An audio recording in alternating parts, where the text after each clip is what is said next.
ನೀವು ಮೃಗನೂ ಅರೆಸ್ಟ್ ಮಾಡ್ತೀರಾ? ಅಹಂಕಾರದ ಮಾತಾಡಿದ್ರೆ ಚರ್ಮ ಸುಲ್ದು ಬಿಡ್ತೀನಿ. ಗವರ್ಮೆಂಟ್ ಅಗೇನ್ಸ್ಟ್ ಆಗಿ ಕಳ್ಳತನದಿಂದ ತುಪಾಕಿಗಳು ತಯಾರು ಮಾಡೋದು ನಿಜ ತಾನೆ? ಕಳ್ಳತನದಲ್ಲಿ ಯಾಕೆ ರಾಜಾರೋಷವಾಗೆ ಮಾಡ್ತೀನಿ. ಅದ್ರ ಜೊತೆಗೆ ಇನ್ನೇನೇನ್ ಮಾಡ್ತೀಯ? ಕಳ್ಳ ನೋಟ್ ಪ್ರಿಂಟ್ ಮಾಡೋಕೆ ಅಚ್ಚುಕಟ್ಟಾಗಿ ಅಚ್ಚು ತಯಾರು ಮಾಡ್ಕೊಡ್ತೀನಿ. ಇದುವರೆಗೂ ಈ ಕೆಲಸದಲ್ಲಿ ಎಷ್ಟು ಸಂಪಾದನೆ ಮಾಡಿದ್ಯಾ? ಸಂಪಾದನೆ ಸಾಯುವವರೆಗೂ ತೀರ್ಸೋಕಾಗದೇ ಇರುವಷ್ಟು ಸಾಲ. ಇಂಥ ಮಾಡಬಾರ್ದು ಕೆಲಸ ನೀನ್ ಮಾಡಿದ್ರು ನಿನ್ ಸಂಪಾದನೆ ಬರೀ ಸಾಲನಾ? ಹೌದು. ಸಾವುಕಾರಿಗೆ ಬರೋ ಕ್ಯಾನ್ಸರ್ ರೋಗ ಈ ಬಡವನ ಹೆಂಡತಿಗೆ ಬಂದ್ಬಿಡ್ತು.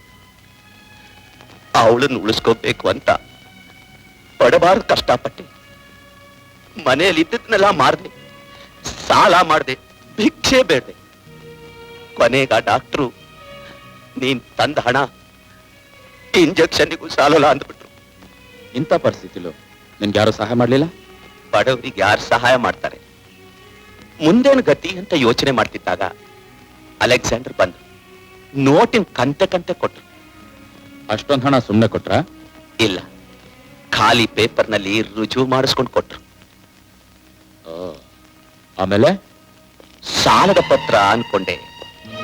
ಆಮೇಲೆ ಗೊತ್ತಾಯ್ತು ಸಾಯೋವರೆಗೂ ಅವ್ರ ಗುಲಾಮ್ನಾಗಿರೋದಕ್ಕೆ ಮಾಡ್ಕೊಂಡ್ರು ಏರ್ಪಾಡು ಅಂತ. ಬೇರಾ, ಈ ಪ್ರಪಂಚದಲ್ಲಿ ನೀನ್ ಯಾರ ಮೇಲೆ ಪ್ರೀತಿ ಇಟ್ಟಿಲ್ಲ? ಇಲ್ಲ. ನಿನ್ ಮೇಲೆ ಪ್ರೀತಿ ಇಟ್ಟಿರೋರು, ನಿನ್ಗೋಸ್ಕರ ಪ್ರಾಣ ಬಿಡೋರು ಯಾರು ಇಲ್ಲ.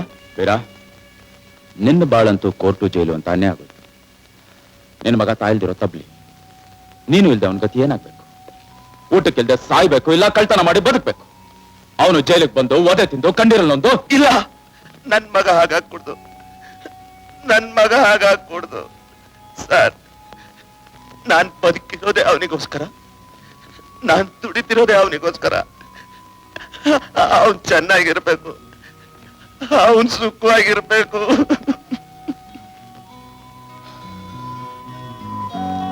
ಸರ್ ಸರ್, ನಾನು ಒಳ್ಳೆವನೇ ಸರ್. ಪರಿಸ್ಥಿತಿ ನನ್ ಹಾಗೆ ಮಾಡ್ತು. ವೀರಾ, ನಿನಗೋಸ್ಕರ ದೇವರಂತ ಒಬ್ಬ ಮನುಷ್ಯ ಜಾಮೀನ್ ಕೊಟ್ಟಿದ್ದಾನೆ. ಯಾರು ಸರ್? ಹಾ, ನಂಗೆ ಗೊತ್ತು.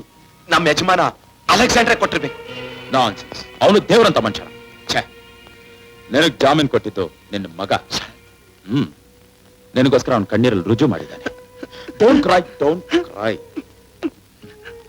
ನೀನಿಷ್ಟು ಒಳ್ಳೆಯವನಾಗಿರ್ತೀಯ ಅಂತ ನಾನು ಅನ್ಕೊಂಡಿರ್ಲಿಲ್ಲ. ನಾನೇನು ರಿಲೀಸ್ ಮಾಡಿದ್ದೀನಿ. ಹೋಗ್ ಹೋಗ್.